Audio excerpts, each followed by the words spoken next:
Assalamualaikum warahmatullahi wabarakatuh. Sejak Ramadan, Nabi menyampaikan sebuah pesan agar setiap umatnya menyiapkan kurikulum Ramadan sebelum memasukinya. Supaya jelas kegiatan apa yang direncanakan saat masuk Ramadan. Jadi nggak ada yang bingung, malam pertama apa yang dikerjakan, paginya apa, kegiatannya apa, tengah-tengah apa, targetnya apa, sampai terakhir.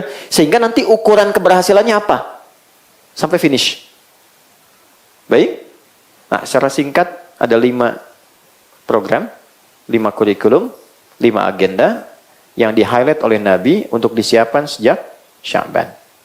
Dan kita ada 1 hari untuk merumuskan itu semua, lalu mencapai target saat Ramadan tiba di tahun ini. Ya, mudah-mudahan dimudahkan insya Allah ya. Nah, tidak cukup dengan amin, saya sebutkan dulu, kita bahas dulu ya. Oke. Kita masih ada waktu kurang lebih hampir 12 atau 15 menit ke depan. 1. Meningkatkan sholat. Pelan-pelan ya. Meningkatkan sholat. 2. Meningkatkan interaksi dengan Al-Quran. Interaksi dengan Al-Quran. 3. Memperbanyak sedekah. Memperbanyak sedekah. 4. Memperbanyak doa. 5. Memperbanyak taubat. Memperbanyak taubat. Ini 5 agenda pokok yang mohon dengan sangat optimalkan saat Ramadan. Sesuai kemampuan kita masing-masing. Baik, yuk kita detilkan dengan cepat. Memperbanyak sholat. Saya berikan ukuran standar saja ya. Standar. Jadi nanti dalam sehari usahakan dijaga yang standar ini. Sehari itu maksudnya siang malam. 40 rakaat. Berapa rakaat? 40, oke ya. Kita pecah dulu. 40 ini 17 yang fardu, yang sholat wajib. Subuh sampai isya ya. Oke, rumusnya cepat. 24, 4, 3, 4 ya. 2 rakaat subuh, 4 rakaat zuhur, 4 asar, 3 maghrib, 4 isya. Oke. Baik. 17 jumlahnya. 12 rakaat sunnah rawatib. Oke. Rawatib itu dari kata ratib atau tertib, yang nempel dengan yang fardu, tersusun dengan yang fardu, bisa sebelum bisa setelah. Oke. Jumlahnya 12. Yang terakhir, ya, 11 rakaat sholat malam. Yang nanti kita sebut dengan tarawih. Nanti kita jabarkan. Ya. Saya sebut standar itu kalau nanti pengen 23 boleh. Pengen 39 boleh. Saya ambil yang paling standar untuk memudahkan. Baik, 17 tambah 12, 29, tambah 11, 40 kan? Baik ya? Oke, nanti kita rincikan ya satu-satu. Manfaatnya apa? Kalau kita sholat sekarang, sholat fardu, dapat pahala. Sekali sholat 10 kebaikan. Ya. Pahala itu nanti ditampakkannya saat akan meninggal. Baru ditampakkan. Kalau teman-teman ngaji surat At-Tahrim, surah ke-66, ada 12 ayat, 5 sifat. Ketika masuk ayat 11 sampai 12, itu kan ada kalimat yang viral dari Sayyidah Asiyah, istrinya Firaun. Ketika akan dieksekusi, lalu diikat di tiang, akan dieksekusi, beliau berdoa. Doanya viral. Dan ini jadi sanad doa ya. Jadi teman-teman kalau ingin dimudahkan dengan amalnya saat sakaratul maut dan ditampakkan hasilnya saat pulang kepada Allah, itu bisa digunakan sanad doanya. Rabbi benili indaka baitan fil jannah. Ya. Wa najjini min fir'auna wa amalih. Ini kisahnya beliau. Jadi ketika akan dieksekusi, beliau mengatakan gini, ya Allah, dengan segala perjuanganku menjaga imanku, mohon buktikan dan hadirkan janjimu untuk membangunkan istana untukku di surga. Dan tampakkan menjelang wafatku, supaya aku dengan itu tidak merasakan kejiknya hukuman Firaun. Ditampakkanlah oleh Allah istana surganya. Ketika itu senyum, saat senyum itulah komen Firaun. Kita langsung dislike aja gitu ya. Jadi begitu komen, ini perempuan bla bla bla, saya tidak bisa mengungkapkannya, mau dibunuh kok masih sempat tersenyum. Jadi dia melihat fisiknya, tidak melihat apa yang dirasakan secara spiritualnya. Jadi begitu senyum, meninggal dalam senyumnya. Dia tidak merasakan hukuman Firaun. Diwafatkan dalam keadaan demikian. Nah, itu yang dimaksud husnul khatimah. Husnul khatimah itu saat mau meninggal, itu ditampakkan surganya hasil ibadahnya. Itu dikonfirmasi di Quran surah 89 ayat 27 sampai 30. Ya ayyatuhan nafsul mutmainnah. Mutmainnah itu sifat tumakninah. Tumakninah itu dalam ibadah. Ruku tumakninah, sujud tumakninah. Tumakninah membentuk sifat mutmainnah, jiwa yang tenang. Nanti saat dipanggil pulang, jiwanya pulang, ya ayat Tuhan nafsul mutmainnah, irji' ila rabbiki radiyatan mardiyah. Aku ridho dengan amalmu, engkau ridho dengan pemberianku. Apa pemberian Allah itu? Fadkhuli fi ibadi, karena engkau ibadah, punya sifat ibad. Wadkhuli jannati, masuk ke surgaku. Ini surgamu nih, dibentangkan. Itu yang menyebabkan orang senyum, meninggal. Ada yang baca Quran, sesuai kebiasaan. Ada yang sedang sholat, sujud tanpa surga, meninggal. Mau begitu? Nanti zuhur sebentar lagi, ya, tak sholat. Kalau belum ajal, belum tentu. Ya. Ada yang sedang mengajar, senyum. Ada yang sedang belajar, senyum. Ditampakkan. Itu sifatnya gitu. Ya, sifat bagiannya. Nah, saya balik ke aspek tadi. Sholat itu yang standar kita menunaikan setiap wajib. Dapat pahala kebaikan, nanti ditampakkan saat akan pulang. Kalau di hari biasa 10. 10 itu begini. Jangan 1, 2, 3, bukan begitu ngitungnya. 1 ke 2, 500 tahun. 2 ke 3, 500 tahun. 3 ke 4, 500 tahun. Kalau teman-teman tunaikan berjamaah, kali 27 lagi. Kalau ditunaikan di masjid, kali 25. Itu gambaran pahalanya. Jadi sayang kalau nggak ke masjid. Minimal jamaah. Oke? Kalau Ramadan, kali 10 lagi. Kali 10 lagi. Jadi jangan terlambat. Ya, yang 17 itu, sholat fardu. Sholat sunnah, yang tadi 12, itu menyempurnakan yang fardu. Jadi kalau ada yang kadang subuh, rakaat pertama fokus, rakaat kedua sudah mulai ingat kreditan, ingat jemuran, kan? Macam-macam. Itu yang menutupi itu sholat sunnah tadi, yang 12 rakaat. Tutup semua. Khusus untuk Ramadan, ditambahkan kemuliaannya, di luar Ramadan, kalau konsisten dijaga sampai meninggal 12 rakaat itu, Allah langsung perintahkan malaikat bangunkan istana di tepian surga untuknya. Hadisnya sahih di At-Tirmidzi.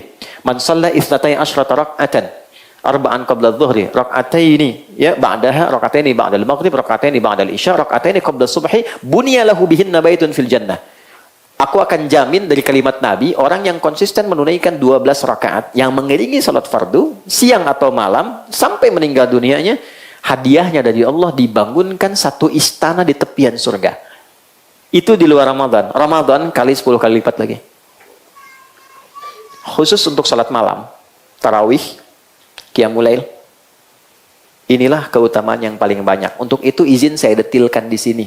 Memanfaatkan waktu yang kurang lebih kita ada 5 menit sampai ke zuhur.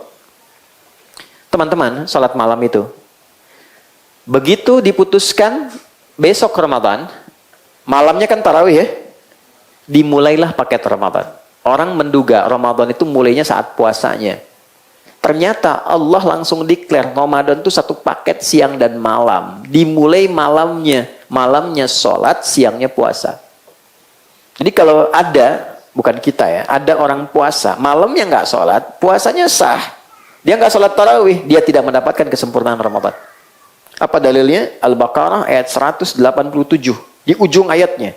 Thumma atimmus siyama ilal lail. Ya uhilla lakum laylatas siyami rafathu ila nisaikum hunna libasul lakum wa antum libasul lahunna alimallahu annakum kuntum takhtanuna anfusakum fataba alaikum fal'ana bashiruhunna. Itu kan? Kemudian wabtaghu ma kataballahu lakum wa kulu washrabu hatta yatabayyana lakumul khaytul abyadu minal khaytil aswadi minal fajr. Thumma atimmus siyama ilal lail. Sempurnakan puasa itu sampai Anda mengerjakan ibadah yang ada di malam harinya. Gitu. Kan puasa sampai maghrib kan? Ya, awas jangan terlampau soleh ya, karena ada yang memahami ayat ini sampai isya. Bukan, puasanya sampai maghrib, ba'da isyanya amalan sholat malam. Jadi tarawih itu sepaket. Nah, keutamaan tarawih, dan itu amal pertama di Ramadan, kalau kita baru menunaikan saja salam 2 rakaat dan mengerjakan apa yang Nabi tunjukkan, semua dosa yang pernah dilakukan gugur seketika. Semua. Catat ini, semua dosanya gugur. Tapi saya klarifikasi dulu ya. Catatan ini penting. kecuali utang. Utang tetap dibayar, tidak lunas ya. Ya, ini catatan ulama hadis. Catatan ulama hadis. Jadi kalau ngaji hadis ini ada catatan khusus di situ. Yang digugurkan adalah dosa bukan utang, kata para ulama tuh. Ya, jadi jangan disimpulkan dan Anda tidak usah terlalu dramatis. Akhi, ya Allah aja menggugurkan dosa, masa Anda nggak bisa menggugurkan utang deh. Oke, yuk kita mulai. Yang kita bahas namanya 2 teknisnya, 3 aja. Yang ketiga doanya. Masih ada waktu? Ya, insya Allah sebentar ya. 1, apa namanya? Salat apa? Oke. Namanya itu sebetulnya dari Nabi itu isyaratnya qiyam Ramadan. Qiyam Ramadan. Dalilnya apa? Al-Bukhari nomor hadis 37. Al-Bukhari nomor hadis 37. Di hadis Muslim nomor hadis 759. Oke, penyampai riwayatnya sahabat Abu Hurairah radhiyallahu taala anhu. Bunyi hadisnya, kama qala Nabi sallallahu alaihi wasallam, "Man qama Ramadhana imanan wa ihtisaban, ghufira lahu ma taqaddama min dhanbi." Man siapapun, teman-teman, kalau ada kata man itu sifatnya personal, tapi dibuka secara general. Cara menyikapinya, posisikan kalimat itu untuk kita secara personal, dipersonifikasikan. Misal gini, saya baca hadis itu, man qama ramadhana. Saya yang baca, rasakan Rasul itu berbicara pada kita. Hei Adi Hidayat. Nah, saya kembalikan ke diri kita. Siapapun, saya kurang sepakat dengan terjemahan barang siapa. Ya, saya sampai sekarang mencari itu barang punya siapa, nggak ketemu gitu. Ya, saya lebih enak dengan siapapun. Siapapun yang menunaikan qiyam Ramadan. Oke? Salatnya disebut qiyam Ramadan. Qama Ramadhana. Qama itu derivasi. Ya, nanti turunan dari sini ada aqama, yuqimu, iqamatan, yuqimuna, aqimu. Artinya menunaikan dengan sempurna sesuai kemampuan. Lebih simpel lagi, serius, sungguh-sungguh. Jadi maksud Nabi, kalau mengerjakan sholat ini, qiyam Ramadan ini, tolong kerjakan dengan serius. Jangan banyak bercanda. Tolong kerjakan dengan sungguh-sungguh. Bagaimana caranya? Teruskan. Man qama Ramadhana. Siapa yang menunaikan ibadah sholat di malam Ramadan dengan sungguh-sungguh. Jadi sholat ini khusus hanya Ramadan saja. Di luar Ramadan nggak ada sifatnya. Apa jenis kesungguhannya? Imanan. Dia lakukan sepenuh imannya. Ikhlas. Niatnya hanya lillah. Karena Allah. Oke. Penting ini kita elaborasi sedikit. Kenapa ada kata imanan, keikhlasan? Karena nanti motif orang menunaikan sholat ini bisa jadi 3 bagian. Hadis Nabi di Al-Bukhari nomor hadis yang pertama. Innamal a'malu bin niyat wa innama likulli imri'in ma nawa. Faman kanat hijratuhu ila Allahi wa rasulihi fa hijratuhu ila Allahi wa rasulih. Motif pertama lillah, ikhlas. Oke? Motif kedua lidunya yusibuha, karena motif duniawi. Ya, ada orang datang gitu kan ke situ sambil ketemuan yuk, sambil jualan. Oke? Update status. Hari ke-13 ceklik malam ini di Istiqlal, gitu ya, hanya untuk menunjukkan saja. Oke, pelan-pelan kita kurangi itu. Kalau ingin menginformasikan berbagi sah, bergantung pada niat kita. Atau motif ketiga, modus. Awi mar'atin yankihuha, cari jodoh. Cari peluang itu, inti peluang. Bisa terjadi, gitu ya. Oke, saya agak cepat saja. Dari 3 ini intinya, jaga betul niatkan karena Allah. Siapapun imamnya. Kalau memang nasibnya dapat ke situ bagus, alhamdulillah. Kurang bagus, ya alhamdulillah, tidak apa-apa. Nanti cari yang lain. Jangan keluar kata-kata yang kurang bagus. Wahtisaban, ini poin utamanya. Dan dia melakukan itu sambil mengevaluasi diri. Tadi, jadi dari, maaf ya teman-teman, dari mulai takbir sampai salam, coba hadirkan aura evaluasi diri. Sujud pertama, minta ampun sama Allah. Selama ini banyak salah, banyak dosa, banyak telat sholat, padahal pengen masuk surga, pengen husnul khatimah, nangis kita. Kedua, ingat ayah ibu. Minta ampun sama Allah, belum berbakti, bahkan belum minta maaf, ada yang sudah meninggal, belum minta maaf. Dan seterusnya. Sujud selanjutnya pada pertama istri, istri ke suami, kemudian ke anak, ke tetangga, dan sampai rasakan aura itu. Nah sekarang saya ajarkan doa, ini yang menggugurkan dosanya. Begitu auranya dapat kita dengan keikhlasan dan kehusyuan, Ghufira lahu ma taqaddama min dzambi, berpotensi semua dosanya gugur. Sayyidah Aisyah tanya. Perhatikan kalimatnya. Ya Rasulullah, ara'aita in alimtu ayya lailatul qadri ma aqulu. Ya Rasulullah, kalau aku merasakan sensasi aura yang berbeda di malam aku sholat, seakan mendapat malam Al-Qadar tenang, nyaman, apa yang aku baca? Bacaan inilah yang kalau dibacakan ikhlas, gugur dosa kita semua. Saya bacakan, Anda boleh ikuti. Allahumma innaka afuwun tuhibbul afwa fa'fu anni. Ada riwayat kedua. Allahumma innaka afuwun karim tuhibbul afwa fa'fu anni. Oke. Kurang lebih begini, ya Allah, Engkau yang paling sayang kepadaku. Dan Engkau yang paling memuliakan setiap hambamu. Engkau yang mencintai siapapun hambamu yang memohon ampunan dan pemaafan. Hamba merasa hamba banyak dosa. Hamba mohon ampuni hamba, ya Allah. Hamba salah. Begitu Anda ucapkan dengan ikhlas. Dan Anda hadirkan suasana dosa itu, apa yang kita perbuat. Mengalir air mata. Air mata itulah yang mengkonfirmasi gugurnya semua dosa yang pernah dikerjakan. Jika itu bersamaan dengan komentarnya malaikat, amin, kata malaikat, seketika selesai semua dosanya. Nah, itu mahal sekali. Itu hanya didapatkan khusus bulan Ramadan. Jadi nggak sembarangan. Allah sudah kasih nikmat awalnya supaya semua orang berubah. Cuma kadang esensinya nggak kita dapatkan. Itu poinnya. Karena itu jadilah dampaknya ke hati tenang. Sesuatu yang dikerjakan memberikan dampak ke hati tenang, di hati itu ada roh. Maka pekerjaan yang membuat hati tenang namanya tarwihah. Ya, minta waktu sedikit 5 menit. Tarwihah. Hal yang membuat hati kita damai, tenang, nyaman. Kalau kita kerjakan berkali-kali, minta lagi, minta ampun lagi, mohon lagi, maka bentuknya berubah jadi jama', tarawih. Nah, disinilah muncul kata tarawih. Ini. Ulama memviralkan nama tarawih sebagai sifat bagi qiyam Ramadan. Diviralkan sifatnya. Kenapa? Untuk memberikan kesan dampaknya supaya serius dan sungguh-sungguh. Sholat tarawih yuk, maksudnya apa? Kalau sholat yang tenang ya. Hatinya yang damai, yang nyaman. Pilih imam yang baik, yang enak, yang nyaman. Sehingga dampak ke hati bagus. Ya, itu yang menjadikan Sayyidah Aisyah ditanya oleh para sahabat di Al-Bukhari nomor hadis 2010 itu ditanya. Gimana sholatnya Nabi? Itu Allahu Akbar. Semua kesaksian yang sholat di belakang Nabi tidak pernah merasakan kenikmatan, tenang, damai hati sholat kecuali sholat di belakang Nabi. Kalau baca ayat rahmat, terasa kita mendapatkan anugerah itu. Kalau baca ayat neraka, berlindung supaya umatnya nggak dapat itu. Kalau baca ayat surga, diulang-ulang supaya umatnya dapat itu gitu. Tak terasa rakaat pertamanya 5 juz 4 halaman. Ya, dan orang-orang yang di belakang Nabi itu besoknya tidak ikutan lagi.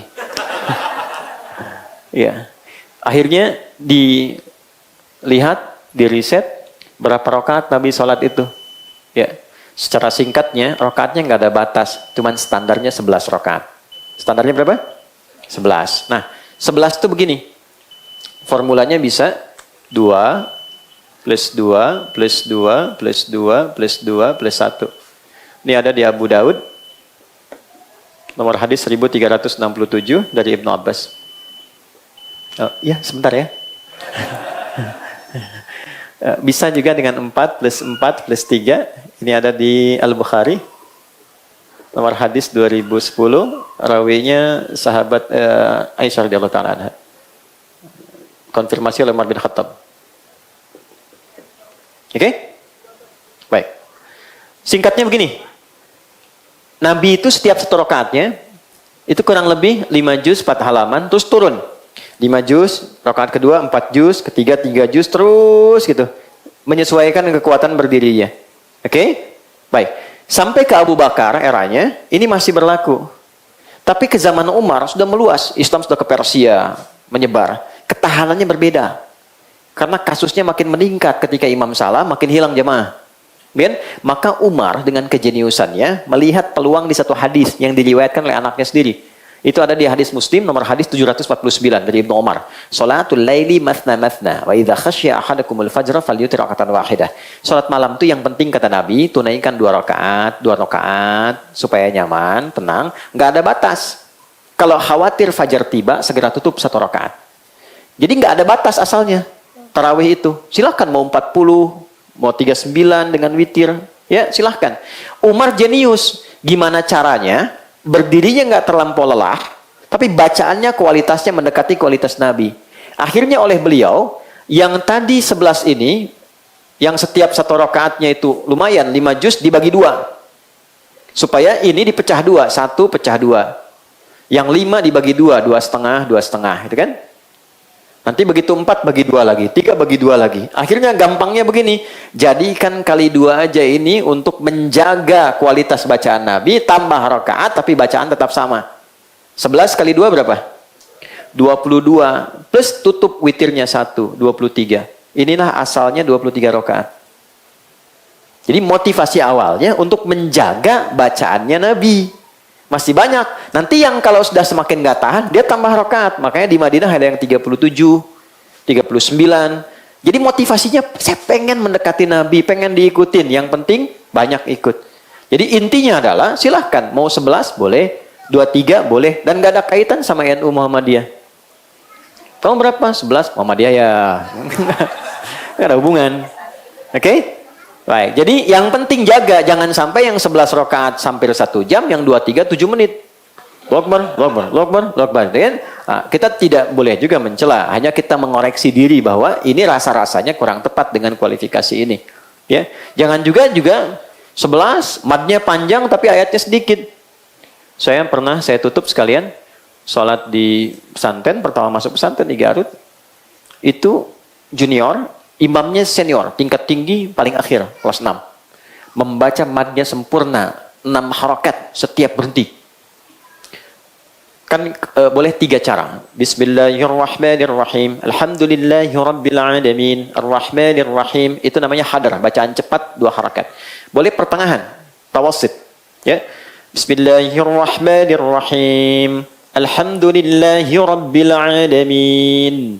Ar-Rahmanirrahim. Itu 4 harakat. Yang paling panjang tiwal itu 6. Bismillahirrahmanirrahim.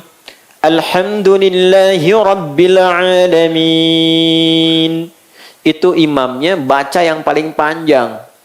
Suaranya keras. Begitu waladhdallin, yang dibaca Yasin. Wah celaka saya bilang nih, baru masuk pesantren udah dapet ini. Tapi kita tawakal, dan manfaat tawakal itu berkahnya banyak. Yasin, Allahu Akbar. Alhamdulillah, selamat saya. Ya. Oke, jadi itulah kurikulum yang kita siapkan. Sayang waktunya mungkin sudah selesai teman-teman. Jadi nanti silahkan dengan Quran dirinci satu-satu. Ya, bisa baca saja, memperbanyak. Nanti ada formulasinya. Bisa mengkaji, memahami. Bisa juga menghafal. Kalau bisa bagi 3. 10 hari pertama saya usahakan hatam 30 juz. Jadi sehari 3 juz tinggal dibagi aja. 10 hari kedua, kan tiap hari baca Al-Fatihah. Coba ambil 1 buku, tafsir, lihat, kaji. Pahalanya banyak. Banyak sekali. 10 hari ketiga mungkin menghafal juz amma. Ikutnya itikaf sedikit-sedikit ya. Optimalkan. Sedekah, cari yang cerdas. Ya. Punya uang 50.000, belikan mushaf, simpan di RQM. Ya, atau berikan mereka makanan supaya ngajinya keluar. Setiap yang dibaca kita dapat pahalanya. Oke? Kemudian doa iringi dengan yang baik-baik. Tolong dari sekarang dirinci, bikin listnya. Udah, yang spesifik aja butuhnya apa, minta yang dibutuhkan. Ya, masalah keluarga, masalah dengan orang tua, masalah dengan anak-anak, masalah dengan diri pribadi, satu-satu tulis. Nanti setiap hari minta, fokuskan satu, minta satu. Tapi dengan rasa mintanya. Ya. Nah, saya kira itu yang bisa kita bahas.